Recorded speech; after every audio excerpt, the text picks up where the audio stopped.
Hi viewers, welcome to our channel. Rajinikanth గారి Jailer cinema ఎటువంటి sensation create చేసిందో ప్రత్యేకంగా చెప్పాల్సిన పని లేదు. అయితే ఇప్పుడు జైలర్ 2 కూడా ఆ షూటింగ్ అయితే నడుస్తూ ఉంది. నెక్స్ట్ ఇయర్ కల్లా రిలీజ్ అని చెప్తున్నారు. అయితే ఈ సినిమాకి సంబంధించి ఒక క్రేజీ అప్డేట్ బయటకు వచ్చింది. పార్ట్ 1 లో ఎలాగైతే వెటరన్ యాక్టర్స్ ఉన్నారో ఇప్పుడు పార్ట్ 2 లో కూడా ఉండబోతున్నారు. అది కూడా ఎవరో కాదు, మన టాలీవుడ్ నుంచి బాలకృష్ణ గారు అని చెప్పేసి ఒక న్యూస్ అయితే వైరల్ అవుతుంది. మరి నిజంగా బాలకృష్ణ గారు జైలర్ 2 లో యాక్ట్ చేయబోతున్నారా, మరి ఏ విధంగా ఉంటుంది వీళ్ళ కాంబినేషన్, మరి ఎటువంటి సెన్సేషన్ క్రియేట్ చేసే ఛాన్సెస్ ఉన్నాయి. సో ఇప్పుడు ఇదే అంశం మీద డిస్కస్ చేయడానికి ప్రజెంట్ మనతో పాటు సీనియర్ జర్నలిస్ట్ నారాయణ రాజు గారు ఉన్నారు. వారితో ఒకసారి డిస్కస్ చేసి దీనికి సంబంధించిన వివరాలు తెలుసుకునే ప్రయత్నం చేద్దాం. నమస్కారం సార్. సార్, జైలర్ 1 లో మనం చూసాము మోహన్ లాల్ గారు కానివ్వండి, శివరాజ్ కుమార్ గారు వాళ్ళిద్దరు కూడా ఉండడం, ఆ కేమియోస్ బాగా వర్కౌట్ అయ్యి సినిమా ప్లస్ అవ్వడం చూసాం.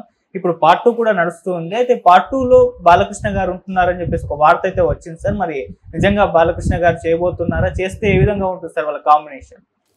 యాక్చువల్గా ఈ regional cinema pan India cinema అనే ఒక బ్రాండ్ వచ్చాక ఈ సినిమాల నిర్మాణ తీరే మారిపోయింది.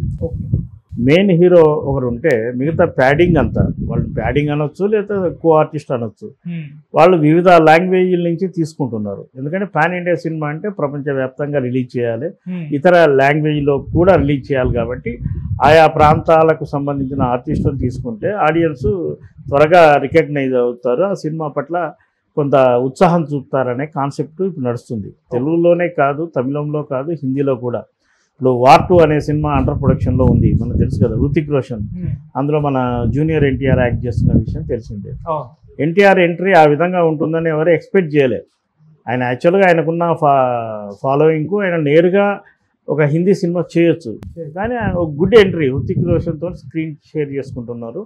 ఇది ఇందాక మనం చెప్పినప్పుడు ఈ పాన్ ఇండియా కాన్సెప్ట్లో భాగంగానే ఎన్టీఆర్ నార్త్కి వెళ్ళాడు. హృతిక్ రోషన్ కూడా తన సినిమాను సౌత్లో ప్రమోట్ చేసుకోవాలంటే ఎన్టీఆర్ లాంటి ఒక బిగ్ స్టార్ ఉండాలనేది ఆయన ఆలోచన.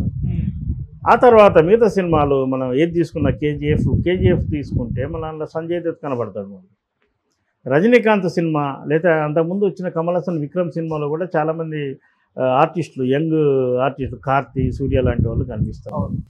జైలర్ విషయానికి వస్తే జైలర్ రజనీకాంత్ కెరీర్లో ఒక అద్భుతమైన టర్నింగ్ ఉన్న సినిమా. ఆయన ఎన్నో అద్భుతమైన సూపర్ డూపర్ హిట్లు ఇచ్చిన హీరో అయినప్పటికీ వయసు కారణం కావచ్చు, కొత్త తరం హీరోలు రావడం వల్ల కావచ్చు, ఆయన స్టార్డమ్కు కొంత బీటలు పారే నేపథ్యంలో ఆయన జైలర్ సినిమా చేశాడు. సహజంగా ఏ రజనీకాంత్ సినిమా అయినా ఆయన క్యారెక్టర్ ఇంట్రడ్యూస్ అప్పుడే సాంగ్ పెడతారు, ఆయనకు హీరోయిన్ పెడతారు, ఒక విలన్ను, ఒక కమెడియన్ను, ఇలా ఒక ప్యాటర్న్లో ఆయన fix pattern, commercial mass hero కాబట్టి. కానీ జైలర్లో మనకేమేం కనిపించవు.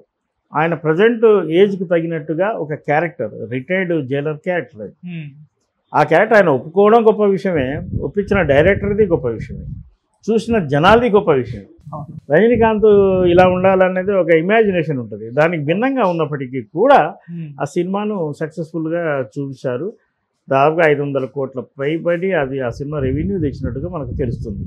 అయితే రజనీకాంత్కు సపోర్ట్గా కథ ప్రకారం శివరాజ్ కుమార్ క్యారెక్టరు, మోహన్ లాల్ క్యారెక్టర్లు, జాకీ షరీఫ్ క్యారెక్టర్లు అవసరమయ్యాయి కాబట్టి వాటిని ఉపయోగించుకున్నారు. అలాగే విలన్గా ఇంకో ఎంటర్టైన్మెంట్ క్యారెక్టర్గా మన తెలుగు ఆర్టిస్టు సునీల్ కూడా ఉన్నాడు. ఇదంతా ఫార్మేట్ వర్కౌట్ అయ్యే సినిమా పెద్ద హిట్ అయ్యింది. ఇప్పుడు జైలర్ 2కి వచ్చేవరకల్లా ఆల్రెడీ సక్సెస్ఫుల్ ఫార్మేట్ వాళ్ళ చేతిలో ఉన్నప్పుడు ఇంకా కొత్తదనం ప్రయత్నించారు. అంటే మళ్ళీ శివరాజ్ కుమార్ లాంటి ఆర్టిస్ట్ను పెడితే మొనాటమీ అవుతుంది కాబట్టి సౌత్ నుంచి, ముఖ్యంగా తెలుగు నుంచి బాలకృష్ణ లాంటి స్టార్ను తీసుకుంటే బాలకృష్ణకు కూడా వ్యక్తిగతంగా రజనీకాంత్తో మంచి సత్సంబంధాలు ఉన్నాయి. కాబట్టి బాలకృష్ణ లాంటి ఒక ఆర్టిస్టుని తీసుకుంటే కాంబినేషన్ బాగుంటుంది అనే ఆలోచన వాళ్ళకు ఉండొచ్చు. మరి బాలకృష్ణ యాక్చువల్గా ఇంకో హీరో సినిమాలో ఇలా మెరిచి అలా మాయమయ్యే క్యారెక్టర్లు ఆయన నా దృష్టిలో మాత్రం చేసినట్టు గుర్తులేదు. తండ్రితో పాటుగా నటించిన సినిమాల్లో తండ్రి సినిమా కాబట్టి కొంతసేపు మెరిసాడు తప్ప వేరే హీరో సినిమాల్లో ఆయన స్పెషల్ అపియరెన్స్ ఇచ్చిన సందర్భాలు చాలా తక్కువ. మోహన్ బాబు కొడుకు యాక్ట్ చేసిన మనోజ్ హీరో ఊ కొడతారా ఉలిక్కి పడతారు, అందులో కొంత మోహన్ బాబుతో ఉన్న రిలేషన్ వల్ల కొంత చేశాడు. ఆ తర్వాత బాలకృష్ణ ఎప్పుడు సోలో పెర్ఫార్మెన్స్. మొన్న ఆ మధ్య చిరంజీవి కూడా బాలకృష్ణతో కలిసి స్క్రీన్గా షేర్ చేసుకోవాలనే అభిప్రాయాన్ని వ్యక్తం చేసినా అదేం ముందు పడలేదు.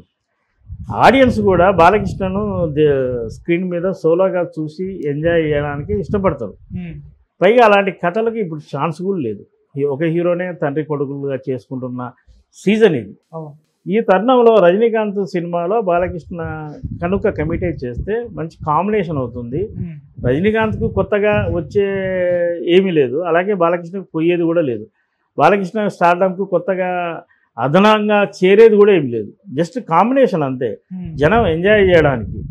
రజనీకాంత్కు తమిళనాడులో ఎంత ఫాలోయింగ్ ఉందో మనకు తెలుసు, బాలకృష్ణకు తెలుగులో ఎంత ఫాలోయింగ్ ఉందో తెలుసు. ఈ రెండు కలిస్తే కొంత సరదాగా ఒక ఆసక్తిగా ఉండొచ్చు. అలా అని రజనీకాంత్ సినిమాలో బాలకృష్ణకు పెద్ద క్యారెక్టర్ ఇచ్చే అవకాశాలు కూడా ఉండవు. కొద్ది నిమిషాలు మాత్రమే కనిపించే స్పెషల్ అపియరెన్స్ ఉంటుందని నేను అనుకుంటున్నాను. అలాంటి క్యారెక్టర్ అయితేనే రజనీ కూడా ఒప్పుకుంటాడు. మొత్తం రజనీకాంత్ తనకు ఈక్వల్గా ఇంకో క్యారెక్టర్ను పెట్టడానికి ఆయన కూడా అంగీకరించే అవకాశాలు తక్కువ. అలాగే ఇప్పుడు కూలీ అనే సినిమాలో రజనీకాంత్ దాంట్లో మన నాగార్జున యాక్ట్ చేస్తున్నాడు కదా, అది విషయం తెలిసిందే. అలాగే అండర్ ప్రొడక్షన్లో చిరంజీవి సినిమా కూడా ఉండబోతుంది. అనిల్ రావిపూడి డైరెక్టర్, అలా వెంకటేష్ లేదా మరో హీరో నటించే అవకాశాలు కూడా ఉన్నాయని మనకు వినిపిస్తుంది. ఇప్పుడు టోటల్ ఇండియన్ సినిమాలో ఒకే సినిమాలో ఒక హీరో, ఇద్దరు హీరోలు, ముగ్గురు హీరోలు క్యారెక్టర్లు లెంత్ లేకున్నా సరే కనిపించే సీజన్ ఇప్పుడు నడుస్తుంది. కాబట్టి ఏ వార్త విన్నా అదేమి అద్భుతం కాదు, ఒక సరదాగా లేదా ఒక ఆసక్తికరంగానే మనం భావించాలి తప్ప దానివల్ల ఒక అద్భుతం జరుగుతుందని మాత్రం అనుకోవడానికి వీల్లేదు. అంటే ఇలా పెడితే ఎక్స్పెక్టేషన్స్ ఆడియన్స్తో రీచ్ అవుతాయి, పెరిగిపోతాయి అన్న ఒక ఇంటెన్షన్ ఉండే పెడుతున్నారా సార్? ఇప్పుడు మల్టీ స్టార్ సినిమా అంటే ఉదాహరణకు రజనీకాంత్ మీద ఒక 500 కోట్ల బిజినెస్ అవుతుంది అనుకుంటే ఆయనకు అదనంగా ఇంకో హీరో చేరినప్పుడు ఇంకో 200 కోట్ల బిజినెస్ ఎక్కువ కావాలి. అప్పుడు అది కాంబినేషన్, దానికి వాల్యూ ఉంటుంది. అదే 500 కోట్ల బిజినెస్ అయినప్పుడు పక్కన ఏ స్టార్ ఉన్నా ఒకటే. అలాగే బాలకృష్ణ సినిమాలో తెలుగులోనే తీసుకుంటే ఆయనకు రేంజ్ ఫిక్స్, ఇక్కడ కొంత మార్కెట్ ఉంటుంది. బాలకృష్ణ ఇంకో కాంబినేషన్లో చేసినా మార్కెట్ అంతే ఉంటుంది. ఆడియన్స్లో లేదా పంపిణీదారుల్లో లేదా ఓపెనింగ్స్ వస్తాయని ఎగ్జిబిటర్లో ఉండే ఆసక్తి జనాల్లో కూడా కొంత క్యూరియాసిటీ ఉండే అవకాశాలు ఉంటాయి. అంటే రజనీకాంత్తో బాలకృష్ణ స్క్రీన్ షేర్ చేసుకున్నాడు, బాలకృష్ణ క్యారెక్టర్ ఎలా ఉండబోతుంది అనేది కొంత సరదాగా ఉండొచ్చు, లేదా ఓపెనింగ్స్ హెల్ప్ కావచ్చు. అంతమించి అద్భుతం అయితే జరగదు. ఓకే సార్, ఇలా కేమియో రోల్ చేయడం లేకపోతే ఒక ఇంపార్టెంట్ రోల్ సీనియర్ యాక్టర్స్ ఈ విధంగా సినిమాలో చేయడం అంటే ఒకప్పుడు ఉండేది, ఆ తర్వాత తగ్గిపోయింది, మళ్ళీ ఇప్పుడు స్టార్ట్ అయిందని అంటున్నారు. అంటే 90s టైంలో ఉండేవి, ఇప్పుడు మళ్ళీ పెరిగిపోయాయని చెప్తే ఏ విధంగా చూడొచ్చు ఎన్విరాన్మెంట్ సినిమా? 90s టైంలో ఇద్దరు హీరోల సినిమాలు చాలా వచ్చాయి మనకి. రామారావు, నాగేశ్వరరావు, కృష్ణ, శోభన్ బాబు, కృష్ణరాజు, ఇలా చాలా సినిమాలు వచ్చాయి. అయితే ఆ సినిమాలన్నింటిలో చెరి సగం అనే విధంగా ఉండేది. పాటలు ఈయనకు 2 ఉంటే ఆయనకు 2, హీరోయిన్ ఆయనకు స్టార్ హీరోయిన్ ఉంటే ఈయనకు స్టార్ హీరోయిన్, ఫైట్స్ కూడా 2 ఇలా ఒక తూకం వేసినట్టుగా క్యారెక్టర్లు ఉండేది. ఎక్కువగా మల్టీ స్టార్ సినిమాలు చేసిన ఘనత సూపర్ స్టార్ కృష్ణకే చెందుతుంది. ఆయన రామారావు, నాగేశ్వరరావు, శోభన్ బాబు, కృష్ణరాజు ఇలా అందరి హీరోల కాంబినేషన్లో చేసిన ఏకైక మల్టీ స్టార్ హీరో కృష్ణ గారే. ఆ రోజుల్లో నిర్మాణం అయిన విధంగా ఈరోజు కావట్లేదు. అంటే అక్కడ ఈక్వల్ క్యారెక్టర్లు ఉండేదారు. ఈరోజు అలా కాదు, ఒక స్పెషల్ అపియరెన్స్గానే ఉంటుంది తప్ప బ్యాలెన్సింగ్గా ఉండట్లేదు. ఏదో ఆ హీరోకు కథ ప్రకారం ఏదో ఒక సందర్భం వస్తే ఒక 2 నిమిషాలు, 3 నిమిషాలు, 5 నిమిషాలు తక్కువని మెరిసి కనపడి కొంత హడావుడి చేసి వెళ్ళిపోయే పాత్రలే ఉంటున్నాయి తప్ప ఈక్వల్గా స్క్రీన్ షేర్ చేసుకుంటున్నట్టుగా మనకు కనిపించట్లేదు. బహుశా వార్ 2 దీనికి మినహాయింపు ఉండొచ్చు, ఎందుకంటే అందులో హృతిక్ రోషన్తో పాటు ఎన్టీఆర్ కూడా హీరోలని అంటున్నారు. ఇద్దరి సమాన పాత్రలు అయి ఉంటాయి అందులో.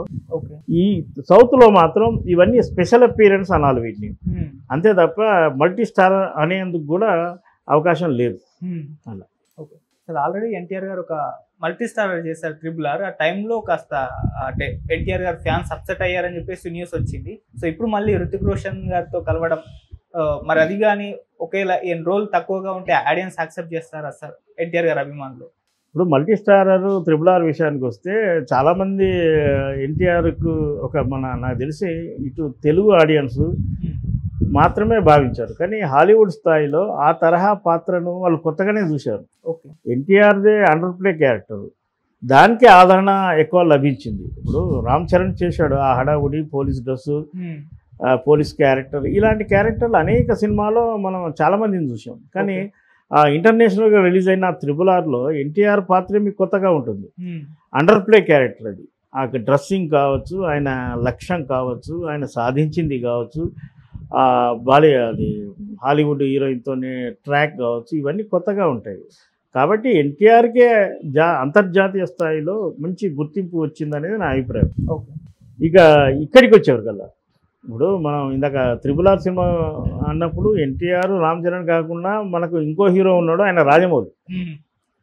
ఇక్కడ అలా కాదు, హృతిక్ రోషన్తోనే స్క్రీన్ షేర్ చేసుకునే ముందు మాట ముచ్చట అన్ని పడకబందీగా అయ్యాకే ఇది కమర్షియల్ పిక్చర్. కాబట్టి RRRకు కొందరు భావిస్తున్నట్టుగా వచ్చిన ఇబ్బందులు ఇక్కడ వచ్చే అవకాశాలు చాలా తక్కువ.